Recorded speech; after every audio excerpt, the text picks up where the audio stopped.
the sacred Luson Tower.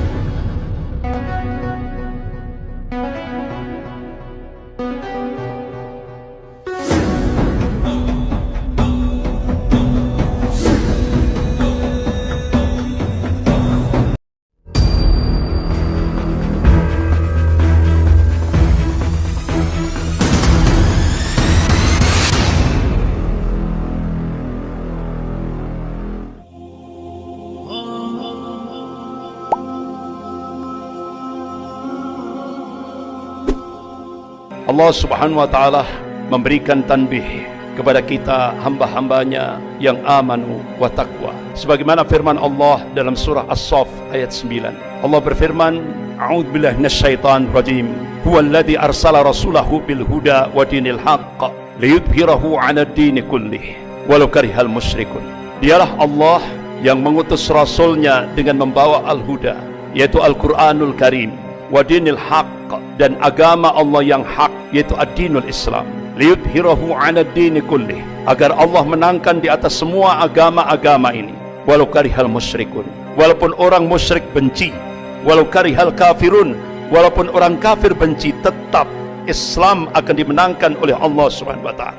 Allah Subhanahu wa Ta'ala meyakinkan pada hamba-hambanya yang amanu wa taqwa, wa man nasru illa min indillahil azizil hakim.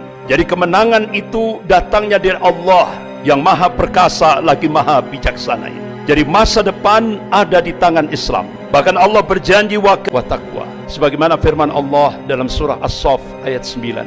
Allah berfirman, A'udzubillahi minasyaitonir rajim. Huwallazi arsala rasulahu bil huda wa dinil haqq liyudhhirahu 'ala ad-dini kullih walau karihal musyrikun.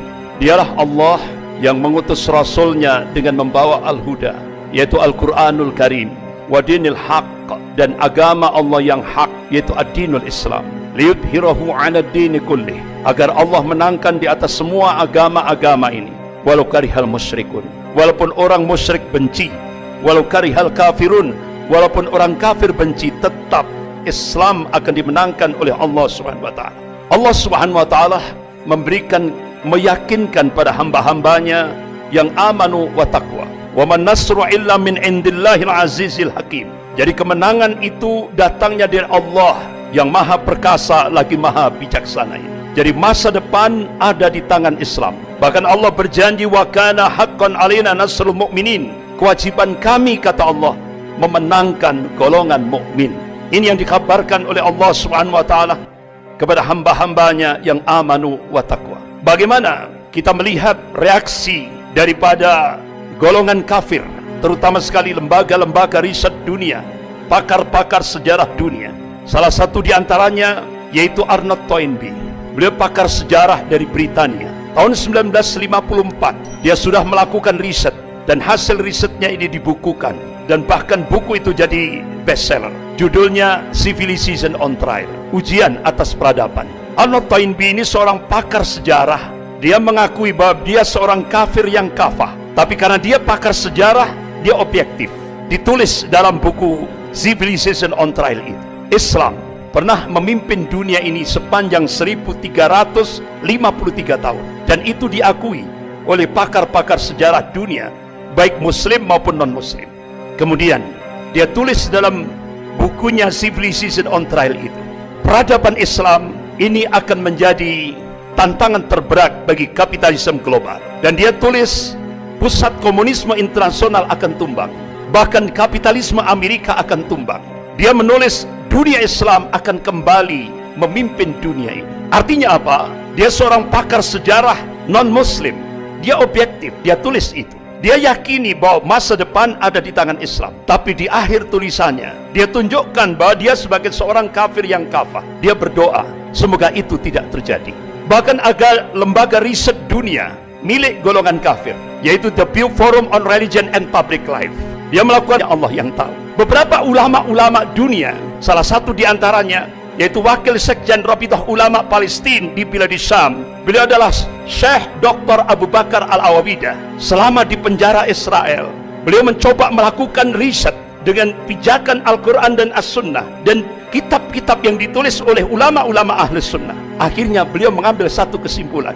Insya Allah, kalau beberapa ulama-ulama Ahli Sunnah melakukan hitungan matematis, dan itu Hijriyah, tapi dicoba dimasehikan, insya Allah akan terjadi Sofatul Islamiyah itu 2024, berarti kurang 3 tahun lagi. Tapi semuanya wallahu a'lam, hanya Allah yang tahu. Dari hasil kajian ulama Syekh Dr. Abu Bakar Al-Awawidah ini, akhirnya apa yang terjadi? Ketahuan oleh tentara Israel, oleh polisi Israel, sehingga di penjara Israel Syekh Dr. Abu Bakar Al-Awawidah kedua matanya disinar sampai buta, fisiknya disiksa dengan cara-cara yang sangat biadab, sampai akhirnya beliau selesai masa tahanannya. Qadarullah, begitu selesai masa tahanannya, beliau bercita-cita ingin menyampaikan hasil risetnya kepada umat Islam di Indonesia ini. Qadarullah, akhirnya Allah mudahkan perjalanan beliau dari Palestina menuju Indonesia. Tepat bulan Juli 2015, beliau diterima di Masjid Jogogarian, Yogyakarta. Beliau sampaikan hasil risetnya. Insya Allah,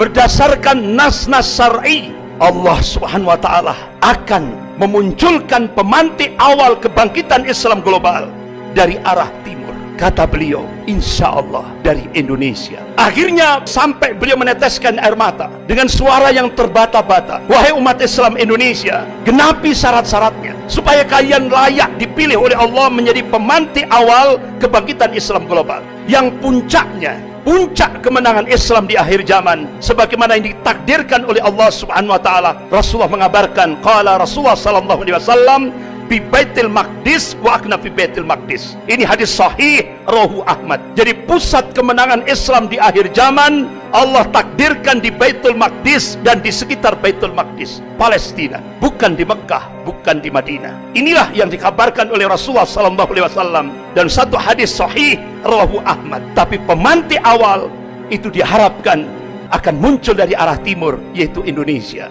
Bahkan terjadi ijtima ulama seluruh dunia, semua berdoa mudah-mudahan Allah jadikan Indonesia menjadi pemantik awal kebangkitan Islam global, dan itu diprediksi 2024.